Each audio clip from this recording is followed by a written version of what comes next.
is Talk of the Town.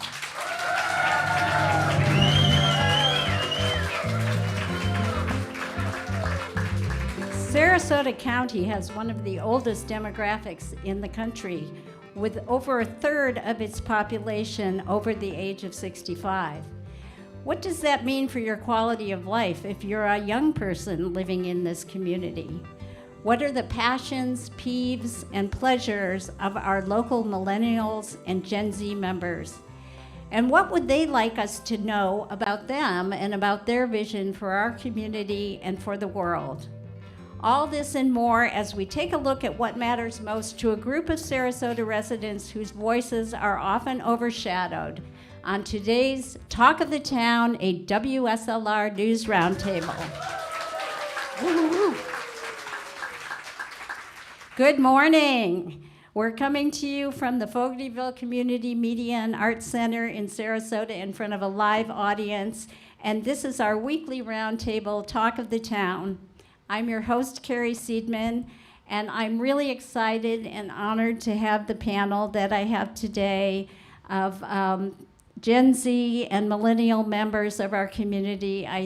They have a lot of energy. I've already learned things from them before the show even started about how to be a social media influencer, which I could use a lot of training on. I want to just allow them to introduce themselves. I'll have them give their names, the organizations that they're with, and because I'm an old person and they're young people and they don't mind saying it, I'm also going to ask them to give their age. So we'll start with Sophia. Thanks so much, Carrie. Hi, everyone. I'm Sophia Brown. I'm 24, and I am the program coordinator of Penn America, Florida. Love it. Hi, everybody. My name is Xander. I'm 21 years old, and I'm the founder and executive director of Sea Alliance.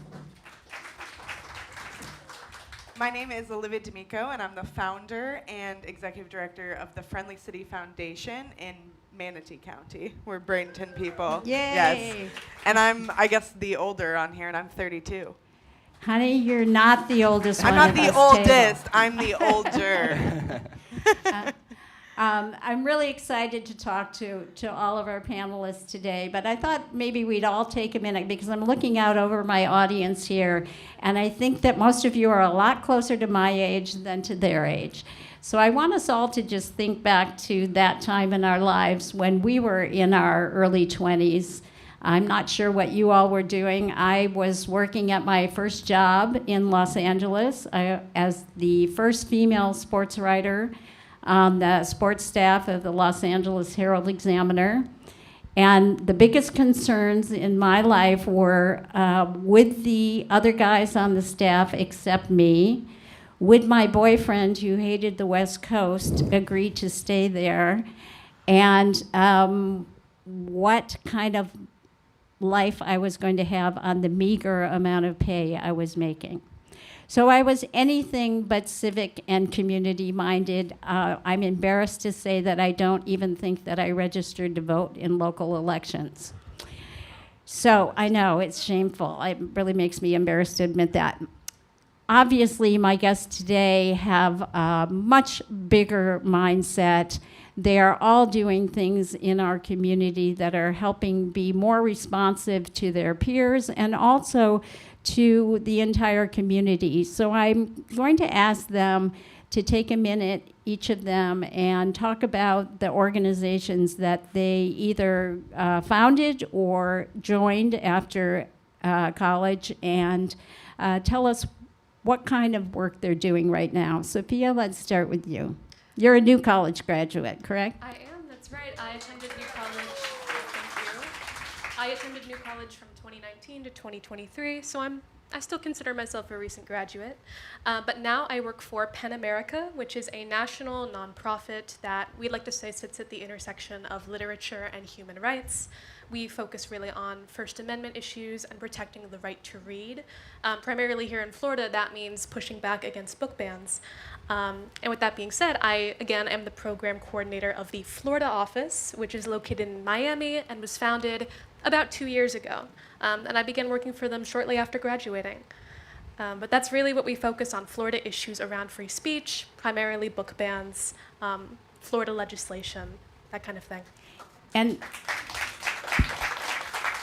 was that something you got involved in while you were still in college?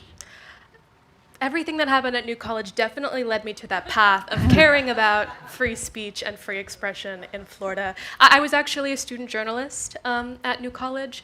I was the editor-in-chief of the student-run newspaper, The Catalyst, for 2 years. Woo. Thank you so much.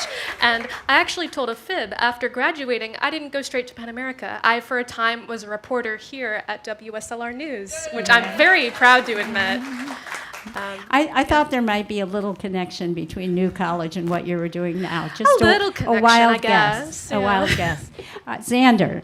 Hi, everybody. I founded Sea Alliance as a club at my high school, actually Pineview down in Osprey, in 2019. Since then, we've grown to become one of the largest youth-led organizations in the United States of America, hitting 2,000 members in 2021. Since then, we've been organizing movements and campaigns like the Say Gay movement, which saw walkouts all throughout the state challenging the Don't Say Gay law, like Walk Out to Learn in 2023, which ended up being our state's largest ever student-led protest, and the Students Before Politics campaign, which we did last year in Sarasota, which ended up being the largest ever voter outreach and turnout campaign in Sarasota County's political history, led by students here in Sarasota, which has been incredible. And now we are building our longest, largest, and most important movement to date, which is going to be midterms on our terms. It's what we're working on now through November 3rd of 2026, working to get our communities proactively mobilized, prepared, trained, supported, resourced, and organized so that the 2026 midterms can be on our terms. And a fun note is actually the student journalists and the newspaper at New College moved off campus and became independent to avoid any fears of censorship or losing their autonomy. And they now run independently out of our office, C-Space Sarasota. Thank you for giving them a home. And thanks, Xander, especially for being here. Well, actually, all of our panelists are very busy people. Sophia has to drive across the state as soon as we're done today. Xander is speaking at tonight's No Kings protest downtown, so don't miss that. And Olivia, let's hear from Olivia and her organization. Hello, yes. Our organization, Friendly City Foundation, we founded in 2022, but we've actually been running programs in downtown Bradenton since 2018. We are here to support small independent artists. So we have a music venue called Oscura. So at night, we independent live music. Yes, we're one of the only ones at all in Bradenton, but as you all know in our area, it's pretty much here and there that independent traveling and local bands can come and play. We also support them in different ways. We run something called the Friendly City Flea, which is an art and music market that we host. We've had over 600 small art businesses in the last 6 years now that have been able to place make, have their businesses sell to their community, build community. And we're actually just started this year something called the Art Club, which is kind of like an arts alliance, our little grassroots art alliance, because Bradenton, Manatee County, we don't actually even have one. And Sarasota is also kind of here and there sometimes. So we have about 70 artists who have been coming to that, musicians, painters, sculptors, architects of all ages, demographics, experience, and it's a really interesting, we've really found it a very interesting place right now as people kind of come out of the woodwork and get excited about art making and place making. So a lot of what we're doing is trying to place make and provide space where, again, we house a lot of other nonprofits. We open up our doors for them to host meetings, affordability, all of those things, because it's very hard to find that anywhere around town. So we tried to provide that for our arts community. Xander, that was something that was important to you when you started the Sea Alliance, too, Absolutely. was actually having a physical space. Yeah. Could you talk a little bit about why you felt that was critical? Absolutely. So Sea Alliance is a youth organizing organization. We work to build multi-generational power that allows young people to get involved in local government and really get involved in local politics and get civically engaged. And what we see throughout our country and state, especially after COVID, is the Zoom crisis. Everything can be done on Zoom now. Let's just do it on Zoom. oh, well, we can just do it on a Google Meet. Let's just do it on a Google Meet. And because of that, especially when we look at youth programming or youth-centered programming, people aren't as willing to invest in the physical infrastructure or the resources that really make these programs special or really allow our young people to engage in a way that's productive and sustainable. And so when we look at the research and we talk to sociologists, at everything we do at Sea Alliance, from the way that we stand up a community program to the way we run a voter outreach program to the way we onboard volunteers, is backed by data. When we look at the data, when we look at the research, human beings, especially when it comes to movement work or community organizing or anything that's about really bringing community together to solve a shared issue, it has to be done in person. Because for most people, what sustains them through the challenge or the work is that social benefit. What we find is that the majority of people who are volunteering for the Democratic Party or joining League of Women Voters are actually doing it for the social benefit as well. And so if you eliminate that social benefit, if you eliminate that ability for humans to meet other humans and talk to one another and have shared values and have shared joy and work together, then you don't allow the process to be as effective and it becomes less attractive for the people doing it. And so we decided, and we know we needed, to invest in physical infrastructure. And because of the fact that we have grown to be one of the largest youth-led organizations in the country, we were able to assemble some really incredible donors and supporters who have actually allowed us to have a physical community center downtown in Sarasota. We're on Orange Avenue, and it's both our political headquarters, so it's an office that our staff works in every day, but it's a community center where any young people or any people, period, in the community can come in at any time. And we really frame it as, you can come in and do your work. We have Wi-Fi, we have food, we have snacks, we have treats. You can come in and you can just hang out and do your work like a community center, or you can come join our work. We always have opportunities for anyone to get plugged into a fellowship, an internship, an advising role, a volunteer role. And so whether you're 13 or 92, which is currently our youngest and oldest organizer, there's absolutely something for you to do at Sea Alliance. And the physical space has just brought so many new people into our world. Yeah, if you have not been to the space, it is such an uplifting place to be. And I remember interviewing you, Xander, when it was just getting off the ground. And I said, well, you know, can anyone come? Can someone my age come? And you made very clear to me that anyone of any generation was welcome, but that youth would be directing the activities. Exactly, and I think typically it's the opposite. It's, oh, well, everyone's welcome, but we the adults, we the older folks are going to run how it goes. And here it's more the opposite. It is a true multi-generational community. We need the experience, the skills, the professional insights of our older folks, but we also lean on the energy and the excitement of our younger folks to lead in a direction that allows more young folks to get involved. Because it's to everyone's best interest to have the young voters of Florida activated, because something we don't really talk about and something that's not really known is we have the most diverse and the most disenfranchised youth voter population out of all 50 states in the country. Wow. And I would love to add, just even to the misconception maybe that younger generations don't want to gather, or they're like always on their phone. Most of Gen Z, even our staff is mostly Gen Z. Most of them don't even go on social media. Like, they use it very sparingly. This is true. They use a very small percentage of even the apps. Millennials were using more social media than the Gen Z population. And so when we started Art Club, because it's an in-person gathering with, you know, an online art directory, all of those other things, when we had the first one and there was like 60 people that show up to it, when we organized it very last minute, and then they stayed for like 6 hours. And half of it was just because of connection and the artists and musicians wanting to get together with each other. We start the night with, you know, kind of the networking. They hate that word, so I'm always trying to find like Mingling. the mingling time. And then we do an artist panel with 3 artists, all different backgrounds, different, you know, a musician, it might be a sculptor, it might be whoever. But then we do like an hour of art making where they all practice with a different art form. It's like a high school art class, and everyone's kind of like pushed into something outside of their comfort zone, but they want that connection. And I want that connection. I'm an artist myself, so I want that connection to be inspired, to be around beauty, to be around things, again, that in heavy, dark times is really important to us and for us. Yeah, I love that. And it's interesting that you mentioned that you really aren't on your phones that much, because I think that's a stereotype that seniors have about young people is, oh, you know, they've always got their head in the phone. They're always scrolling. You can't even get their attention. And I think there's actually been a counterlash to that.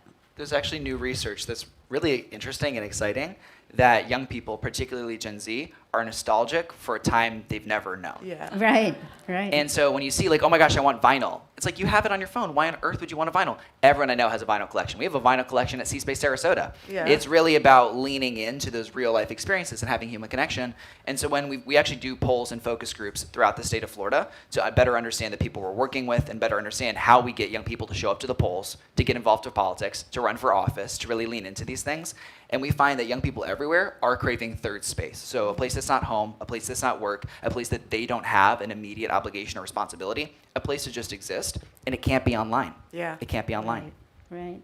So let me ask each of you to talk a little bit about why you're here in this area, what keeps you here, what you love about it, and what's at least one thing that you'd really like to change. And Olivia, I'm going to start with you. Do we have enough time? Okay.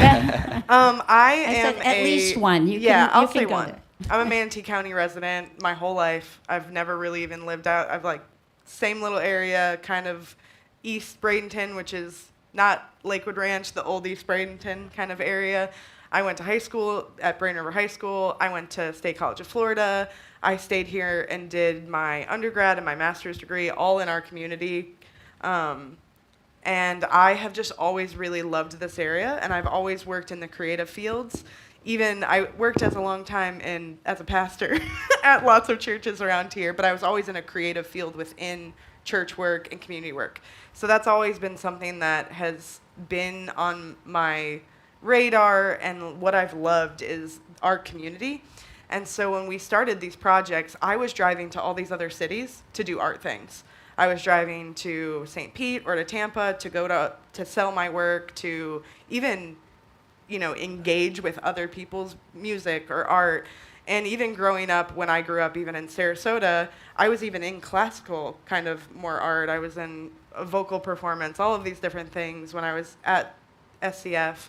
I've performed everywhere. I had done all of these things, but I was looking and being like, there is this missed community, and we're driving to all of these other places. I got to an art show in Tampa, and there was 15 of us from the Bradenton, Sarasota area. And I kind of looked around and was like, why are we all here? There's enough of us to do this somewhere in Bradenton, Sarasota. So we really just began and started again, collecting, getting together, realizing that we could do some of this on our own. And so in Manatee County, and even in Sarasota County, because, again, we're kind of the same place. Everything Right, kind of right. exists as one. I would love to see from our community leaders, from our, the political sphere. I work a lot with the cultural alliances, just the community development, redevelopment, the CRAs, all of these different people, to try to make more of these third places. And a lot of what we're doing right now is the Old Manatee Historic District, which if you've ever driven down Manatee Avenue, there's the old pharmacy that's been there for 100 years that still operates, that you can still get a prescription filled in. That neighborhood is really kind of our focus in placemaking. We want to see those things kept. We want to see those things together. And so for us, it's just how do we, build this community, and how do we Beautiful. help it thrive? I love that. I love that. I love that. I wish we had the same reverence for old spaces here Yeah. in Sarasota. Sophia, I know that you told me just before the show that you actually aren't living in Sarasota right now. A lot of that has to do with the high cost of living in Sarasota. She's moved back home to her family's home in Lutz. But what about Sarasota attracted you when you came to New College, and what do you see that's missing here that you'd really like to see? Well, New College is what attracted me, the sort of space for, at the time, a very open, rigorous, personalized, I would even say self-made education. And particularly being a student journalist, both at New College and then later here at WSLR, the sort of opportunities for civic engagement that came through that, the opportunities for community connection. I believe very strongly in the role of local journalism as a tool for mobilization, a tool that allows people to better connect and understand with each other, with their community at large. And really for me, it was a huge moment of personal and professional development, getting to serve in that role, particularly as I think what everybody colloquially calls the New College takeover, began in early 2023 as I was wrapping up my time at New College. That really set the stage for where I would go afterwards, to Penn America. And in terms of what I would want to change, it's a very, very hard time to be a student in Florida right now. Our institutions, we find increasingly, bar access to literature.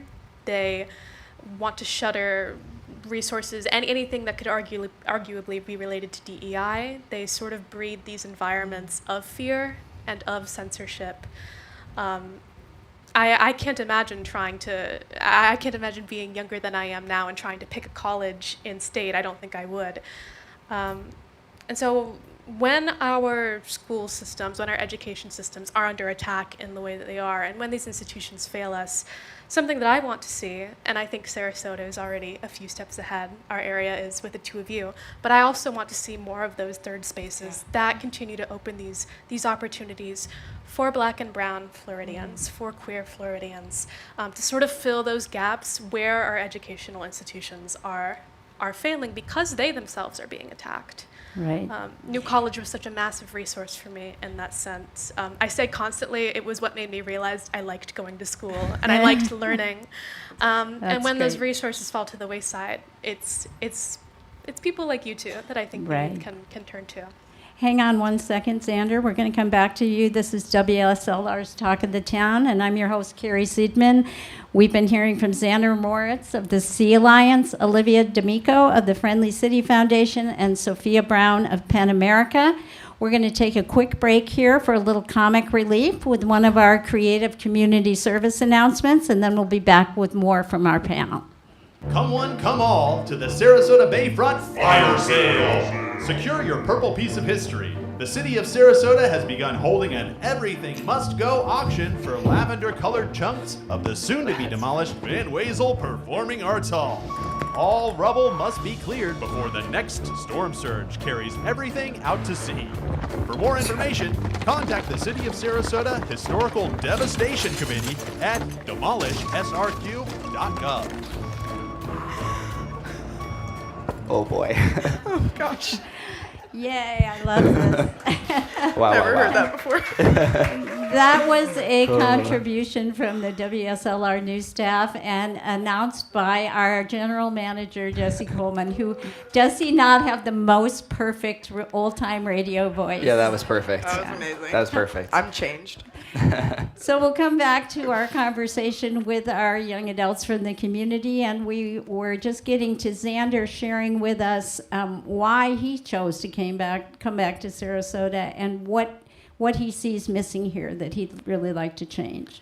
Yeah, so I've only left Sarasota for about 5 months. Woo! Made it out there just for a quick spell. I left and I did 1 semester of my studies at Harvard, and then everything with Sea Alliance really blew up, and the opportunities were really strong, and I had to make important choices. But to be frank, I was going to Harvard to study politics, sociology, and education so that I could better engage young people in the state of Florida around a movement to improve our education and get people involved into politics. And so to have the opportunity to do the work and to turn it down to study how to do the work didn't make sense. And so I had meetings with my professors and my dean, and they agreed to give me actually unlimited time off from Harvard.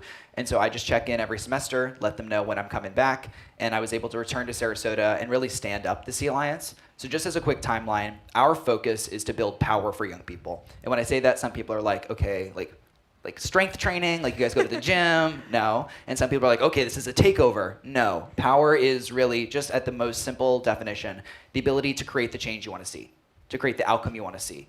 And for young people in Florida, being the most disenfranchised youth voter population, the number one reason young Floridians don't vote, get involved in politics, talk about it, isn't because they're not aware, isn't because they don't care. It is proven to be because they feel like their vote and their voice doesn't matter. That means something. It's severe, and it's particularly important in a state like Florida where, if the youth population voted, not only would the statewide and national elections change, every single municipal and local election would have the opportunity to change in the state of Florida.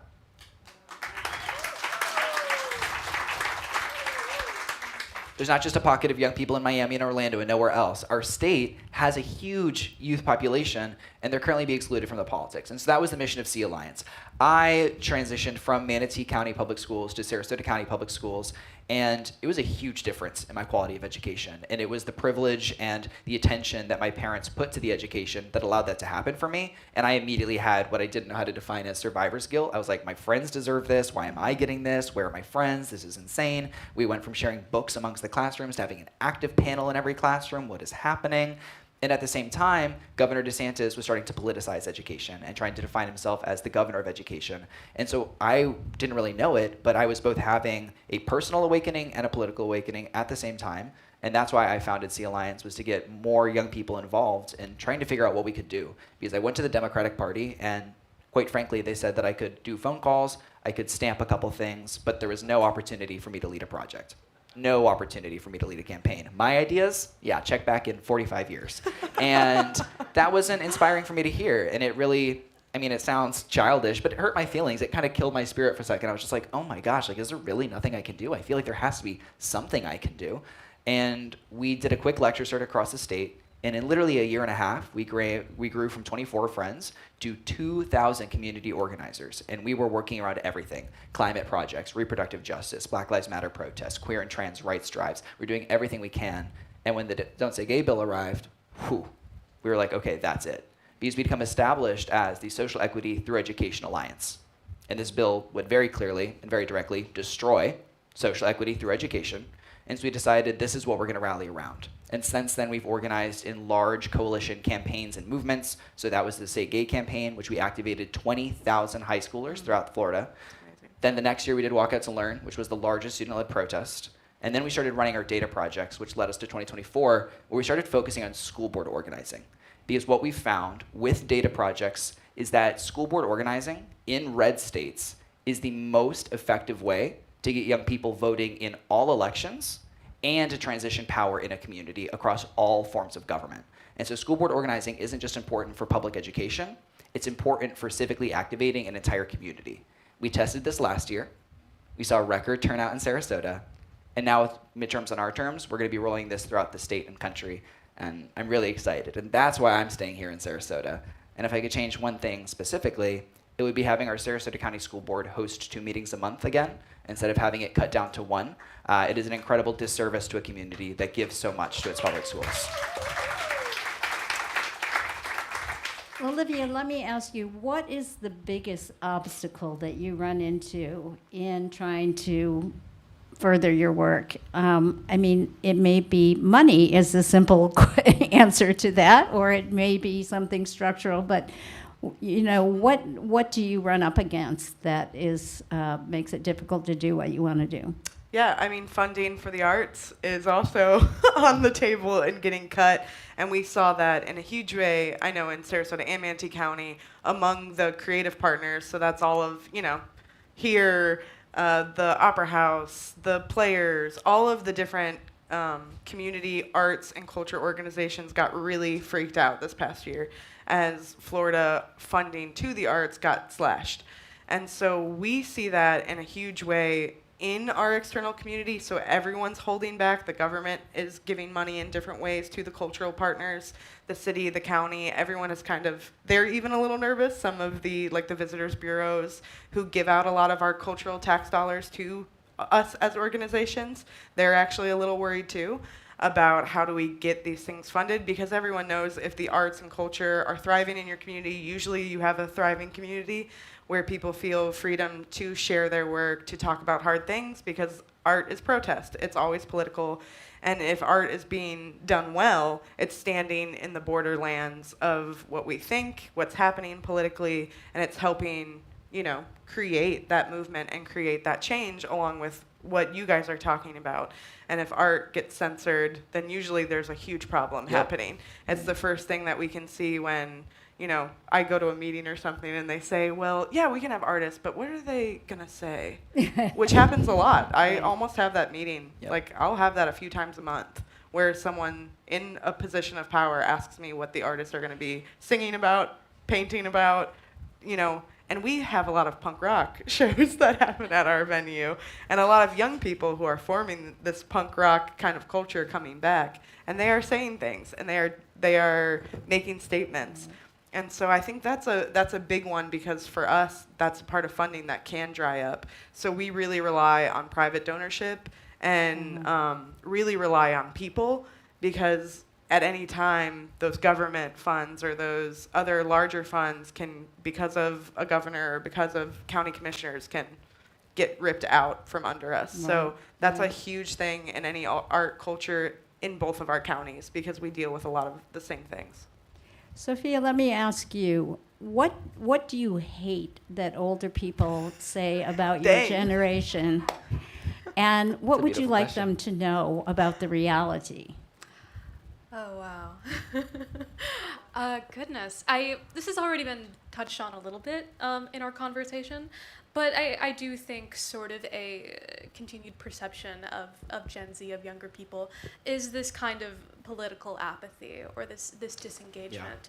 And on one hand, I sort of see where that's coming from. In a sense, a lot of people my age, sort of our earliest moments of political consciousness were the first Trump administration, or God forbid, the coronavirus pandemic. This is not a hopeful foundation. This doesn't really show folks my age that there is, active community engagement for them to get involved in. There isn't ways for them to politically put themselves out there. So on one hand, I do see where that's coming from. But on the other hand, this message about, and again, this touches on some of what we've discussed, this message that young people, just don't care, they're always on their phones. That's not true, but also very hurtful. We see young people, students, are some of the first to be impacted by a lot of the worst legislation, the worst attacks against literature, against the rights of student journalists, the rights of protesters that we see here in Florida so regularly.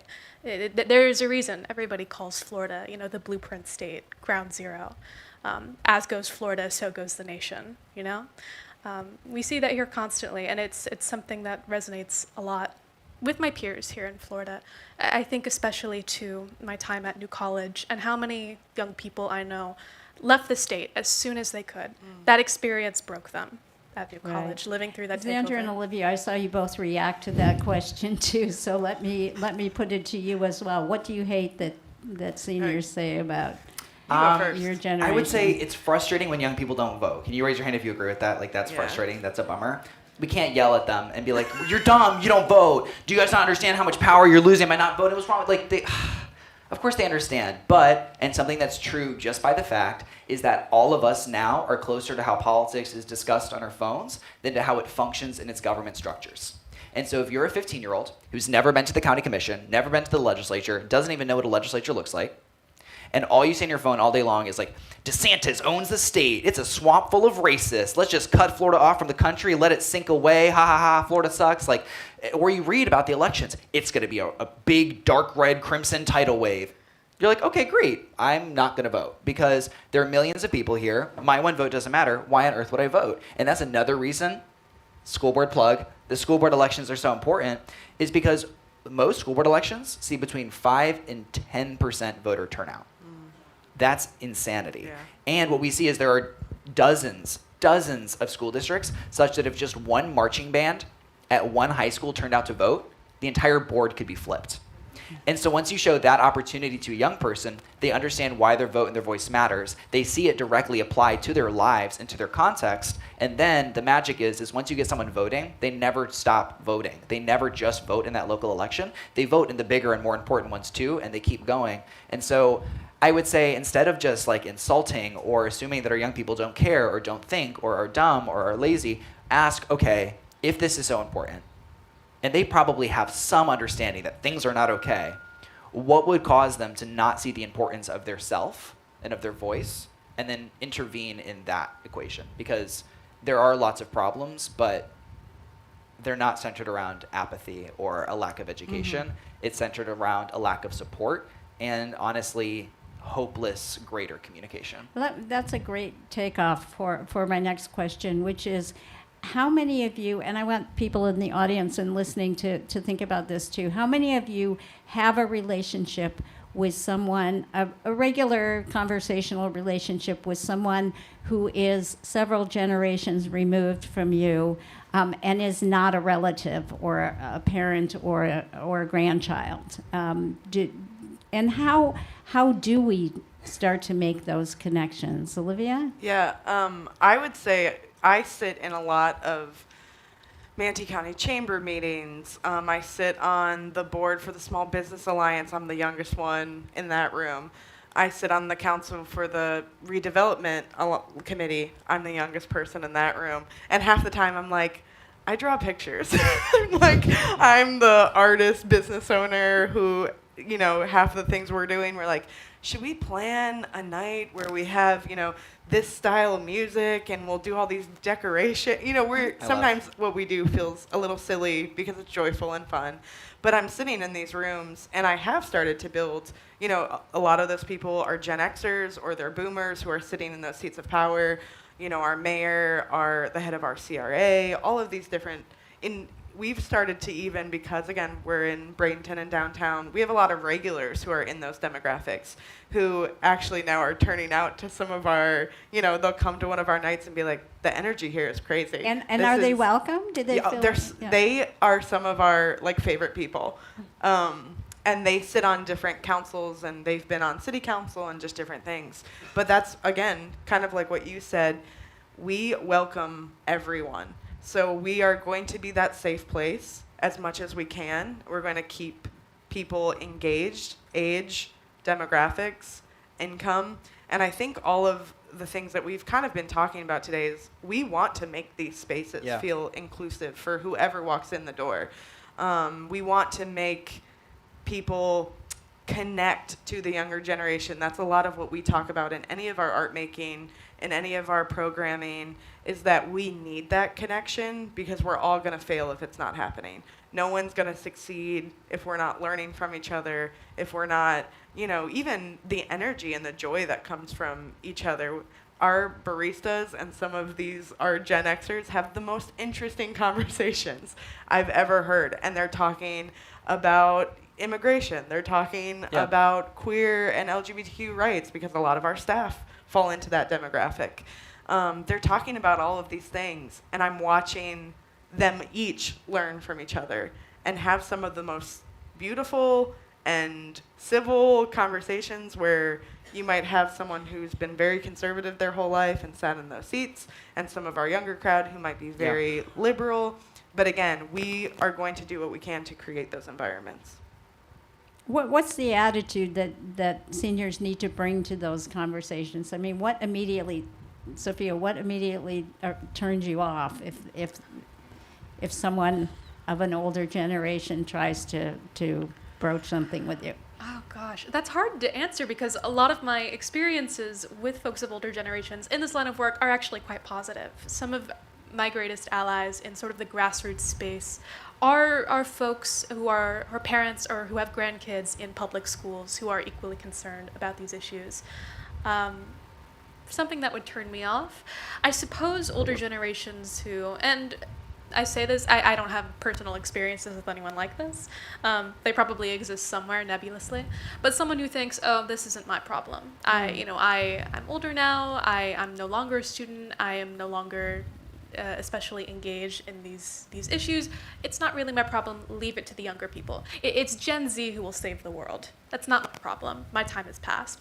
Your time has never passed. You have so much wisdom and support to offer your younger peers, and it's absolutely essential right now. Gen Z cannot do it alone. We need your support. We always will. I love that. That's a great message. Real quick, to each of you, tell me where you get your news from, and recommend one news show or podcast or other source that we might be listening to get a better understanding of where you're at. Anybody want to go first on that one? I'm privileged. I have a policy and research team. Hey-o. Oh my gosh, can I get one of those? Yeah, shout out Julie Forrester, our political director, and shout out our entire team. But we do a daily debrief of everything that's going on politically. But I would also say that a resource I direct people to is the NPR Daily. It's like 9 minutes. It's a podcast they do every weekday morning. It's not the most interesting takes, but it's not supposed to be. It's just you're supposed to be your foundation to build your takes off of. And so I would listen to that every day. Genuinely, you can put it on 2 times speed, and you can listen to it with a cup of coffee. Or maybe you shouldn't. But yeah, the NPR Daily is super helpful. Great idea. Sophia? I am also quite privileged. I have colleagues whose entire job is to track state policy. What am I doing developments. wrong? I don't have a staff that does this for me. But I will shout out the Florida Freedom to Read project as a really excellent grassroots-run resource on the state of book bans and the state of educational censorship in Florida. As for podcast recommendations, I'm a big Taylor Lorenz fan, who is a former Real. Washington Post reporter, who now, independently makes regular content about kind of the current state of affairs, about political developments, about technology developments. Great. I think she's wonderful. Olivia, real quick, you? I do not have a political staff, Yes. so I'm not the only one. Yeah, you're not the only one. I have an arts and crafts staff. I have a bunch of baristas. Just as important. It sounds just like as more important. fun anyway. For me, I would say I am not as involved in looking at our national political climate. I'm so focused. I only have so much time on what's happening very locally. I sit and watch city council meetings on the little thing, and I put those times as fast as I can. Yeah. But I Florida will Channel sit. is your friend. Oh, Yes. you know what? Yeah. I'm so sorry. I love a local news channel, and I do look around at some of our other community partners and just see what their kind of takes are. I do look at Sea Alliance, what they're doing for our younger our younger crowd. NPR, that's probably the one that if I'm listening to something more national, worldwide. Real quick. I'm we so got- sorry. I need to shout out Dear Bubby. Dear Bubby is Yeah. an incredible local blog. You can find it on Substack. Julie Ferguson goes to work. Julie Ferguson Yes. goes to work. Yes. Sometimes they're funny. I would check that out because she has a good pulse on what people are concerned about and care about, and she always delivers to that. Yeah. We got to take another quick break here for another one of our creative community service announcements. Is Sarasota's housing market too crowded? Are you tired of working people taking up all the affordable units? Well, don't worry. Sarasota County Sheriff's Department, in partnership with Immigration and Customs Enforcement, is proud to introduce our new program, Deport to Decongest Sarasota. With help from ICE, we're reducing the demand the old-fashioned way by getting rid of the people in the houses. Undocumented workers, deported. Citizens with accents, also deported. That guy with the loud opinions at the school board meeting, definitely deported. And yes, even sitting U.S. senators might want to keep that passport handy, just in case. Critics say we'll need more workers to build housing, but with fewer people here, there'll be plenty to go around. Deport to Decongest Sarasota, solving the housing crisis by removing the people in crisis. More information available at forcedremovalatgunpoint.gov. Brilliant. Gosh. Love it. That was another brilliant entry from our That's crazy. WSLR News staff. And I want to announce that we are now opening up our creative PSAs to all of our listeners and audience members. So Run up the if team. there's something in the news, local news, that you'd like to take a little fantasy flight and make a fake news PSA for us, we'd love to hear them. You can send them to me, Carrie, Carrie, at WSLR.org. And if your work is chosen, it will be read on the air and you will receive credit for it. And that's about all you'll receive. But think of what an honor that will be. Anyway, back to our guests. We have time for one more question. And this is kind of something that's been bothering me. I spent a lot of time this week reaching out to people of your age from the Young Republicans Club, from some other conservative groups in the area, and I got turned down cold pretty much by everyone, and I don't know if that's my reputation preceding me. I assured them that this was not a political show and that we really wanted to get a take on the younger generation's views, but I couldn't get them to engage with us. So I'm wondering if you run into that divide in your work and how you handle that. I know it's a problem for a lot of us in older generations. It's caused a lot of schisms, but maybe you guys have a better approach. Xander? Yeah. They're afraid of Xander. No, They I sounded think easily. Sea Alliance is a nonpartisan organization. We find that young people nowadays have a large distrust of institutions. This is everything from McDonald's and the church to the Democratic Party and banks. Yeah. So it's really, really important that we be grounded in our values, and that's how we navigate how we build community. You can be a Republican, and if you share values with us, we'll move with you, we'll work together. You can be a Democrat, and if you share values with us, we'll move with you and we'll work together. And I think being honest and open and transparent about what our values are and what we're looking for in the people we work with allows us to have really productive conversations and bring people together. It's always a challenge, and I think when it comes to our younger people, it's also just about acknowledging that the political climate we're coming from right now rewards not only the polarization, but what I call political porn, which is just turning all of this dialogue, all of these concerns, all of these policy discussions into entertainment. Mm-hmm. Like if you've ever turned on one of these political debates, most of the time, there's no actual attempt to bring people together, Yeah. to reach a policy consensus, to find shared common ground or learn something about the other person. It's I'm looking for an aha moment. I want the 30-second viral clip. I want to embarrass this person so bad. I want to be the one that wins this political discussion.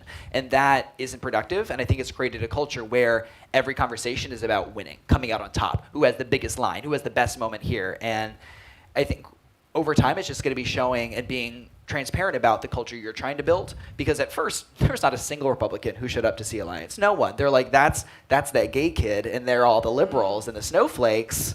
They're going to be a radical left organization. And much of what we do would be described as radical left. But we move on value aligned. And because we do that, and because we really create that space, we found that more and more, as word of mouth spreads and as people can trust and lean into that culture, we do build and foster community where we're able to have those conversations across political divides. And one of the most important things is that 80% of Americans, Republicans and Democrats, still want to see more investment in public education and want students to have a positive experience. You would not discern that if you looked at the headlines right now, but that is so important. And that's also why we focus on the education space as an entry point to the greater conversations. Everyone can get behind family. Everyone can get behind supporting the next generation. And so we really lead with the vibe of, we want politics removed from our public schools. We want it to be about the work, about the students, about the supports, about the services. How do we do that?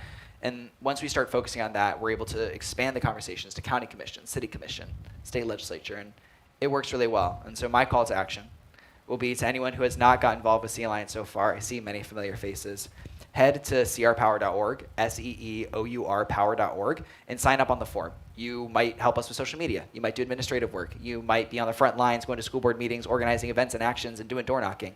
But one way or another, there is a way for you to get involved, and tapping into community is the best way to make these things happen in your personal life and in these spaces. I think the concept of it takes a village is something we all know but have forgotten about. It was always supposed to take a village. It was not just supposed to be our working relationships and our familial ones. We were always supposed to be deeply embedded in community, and civic life was always supposed to be a part of our daily life. We were always supposed to know who our city and county commissioners were and what they were doing. But now it's become so disconnected from our daily lives, and it feels so evil, and it feels so scary, and it feels so toxic that we try to separate it from our daily lives. But that was never supposed to be how this works. Representative democracy only works if we get involved, and right now we're not involved, and so we're not represented, and so we have authoritarianism hanging over our heads. Real quick, Olivia, in your world, which is more artists and creative types, do you still see that same political divide, and is there more crossover? No, because I think with even age demographics of artists, you always kind of fall somewhere on the political spectrum. There's people all over the place, and I think it would be amiss to say that you don't have conservative artists or liberal artists or, in the middle people. And I just think, again, it is the perception of what we think the others think. Right. And it's that we're always combating. That once you start talking, which again, I love this story of I sit there and watch my 21-year-old barista talk to a 65-year-old more conservative, again, was on city council, did all of these things, is a contractor in town, a lovely, lovely person. And they sit and they have this conversation. And I've watched him actually say out loud, you guys are making me think differently. And I've seen them kind of do the same thing where they go, oh, well, yeah, maybe I haven't thought about that. Maybe I don't understand that. And I think it is that continual, the person across from you is not what you think. And the person on here, on Facebook, the, Right. keyboard warriors Right. are, everyone's kind of sometimes hiding behind that. And so Right. that's why I am such a big advocate for these third spaces, that we need our libraries. Yeah, we need our a community lot centers. more of those We need coffee shops. multi-generational conversational spaces. I could go on talking to you guys all day. There's such an energy that comes from you. But it is now time to move to our lightning round news quiz. Y'all back off. I'm going to take crazy guesses. So panelists, I think you know how this works. You each have a little bell in front of you. You'll be asked questions. Whoever thinks they have the answer, hit your bell. If you are correct, you will hear this noise. And if you are incorrect, you will hear something like this. Uh-oh. Oh, no. And we will tally up after a few rounds who will be this week's Chatterbox champion. Who will win one of our delightful Chatterbox champion wind-up toys. I need what? to take that thing home. I need to. Panelists, are you ready? Never readier. Well, This first question is multiple choice. Across the state in Fort Lauderdale, what unusual object was used to attack a pet rooster, leading to charges of animal cruelty? What? Fox. Xander? I don't think I understand the question. I'm sorry, I didn't get the multiple choice answers. too excited. Trigger Sorry, happy. let me give you a little hint here. A garden hose. B, a flip-flop. Or C, an umbrella. Dibs. Xander. Garden hose, please. Damn it. It's a flip-flop. Wrong. No? It's a garden hose. Whatever the third one was, I guess. It's By an- default, I win. An umbrella. Umbrella. An versus the umbrella. chicken Yeah, umbrella. of course. I knew And it. I'm supposed to make a corny joke here I don't about understand. foul weather. I would have. All right. Oh my goodness. I'm lost. Question number 2. Gotta lock Former back in. Tampa Bay U.S. Representative David Jolly recently announced his run for governor of Florida in 2026. This is also multiple choice. What has Jolly changed since his last campaign for office? A. I'm so sorry. No, please. Okay. I know what the answer is, but you mistaken should read Belgium. it anyway. A. He is now an independent.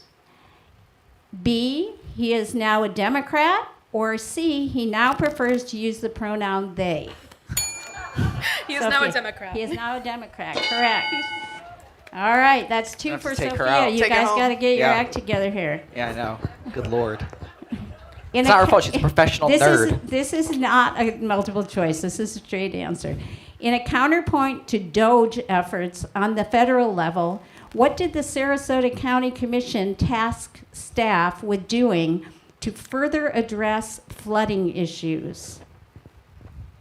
Oh my God, I know. Where are Hold we? on.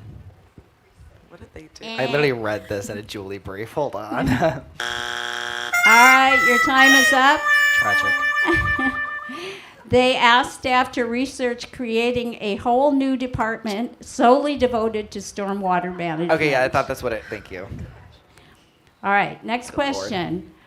Why was a new state law created that makes it a misdemeanor to shoot video within 25 feet of a police officer making an arrest?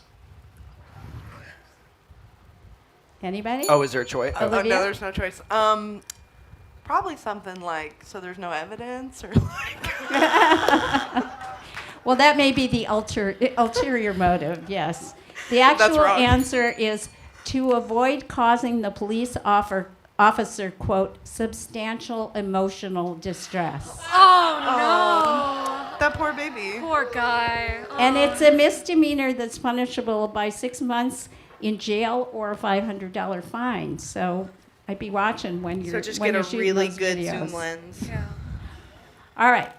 Next question. What did the We were there for that bit. unsigned cease? This is not multiple choice, straight answer. What did the unsigned cease and desist letter the DeSantis administration posted on social media to the Orlando Sentinel demand that the newspaper do? Sophia. Demand that it not publish an upcoming story about the Hope Florida scandal, where a reporter was interviewing families that have worked with the nonprofit. Correct. Stop reporting about an initiative give that it was to her now. Yeah, spearheaded right. by the governor's wife, Which really like claiming that put it out was the flames of the soliciting scandal. negative statements. All right, next question. What relief does legislation currently under consideration in the Florida legislature give to condominium owners? what relief? What relief does it give to condominium owners?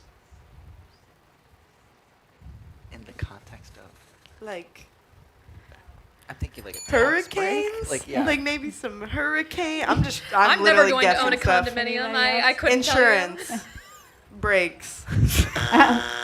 They extended the deadlines for the inspections and the meeting reserve funds that were put into the place after the surf Oh site yeah, I yeah, know. yeah. The Because yeah. I can afford a condo. happened. All right, we'll throw one more quick Thank question in. Manatee County Commissioner Bob McCann proposed a hiring freeze last week. The other 6 commissioners declined to vote on this, but what did they agree with him on? Shoot. You We know. need to be more careful about who we hire. No. Doge's failure and the general inability to shrink government. We'll take that. We'll take that. So this week's Chatterbox champion is Sophia Brown. Much deserved. Much deserved. Thank you. My new best friend right I've never there. been good at a test.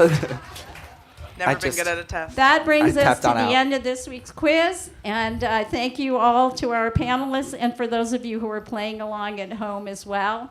It's almost time to wrap up our show for this week. Next week, we'll be back in the studio rather than in the live space. And we'll be focusing on a topic that's become a concern front and center for all of us and not just those people living in Los Angeles.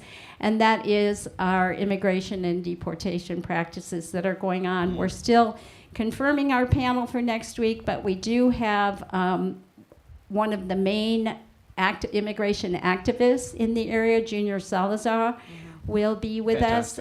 We hope to have someone from an organization that supports our Latino and Hispanic community. And we really hope to have one of our county commissioners who is of Puerto Rican descent. So we hope we'll get confirmation from them. Before we sign off, though, we have to have our headline predictions for next week from our panelists. Panelists, what will be the talk of the town next week? Sophia? New Florida law institutes point system for people who hit protesters with their cars. I don't know. Happy King's Day, everyone. No King's Day. Xander? Breaking. Sarasota and Manatee school boards ditch superintendents. Appoint Facebook comment sections as interim leadership. Wow, theirs are better. And Olivia? Bradenton's creative economy thrives as Friendly City builds safe havens for artists. Hell yeah! I love that. You can be sure if those predictions come true, we'll be discussing them next week on Talk of the Town. Thanks to the Gulf Coast Community Foundation for its support of Talk of the Town, to today's panelists, the WSLR news staff, and our volunteers, donors, and listeners.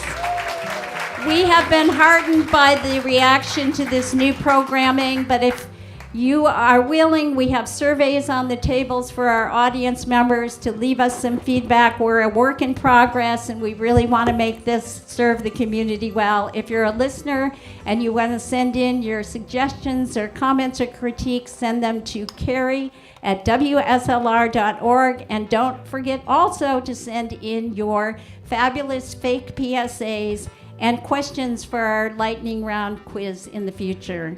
Till next week, this is your Talk of the Town host, Carrie Seidman, saying thanks for listening, and please take care of each other and carry on.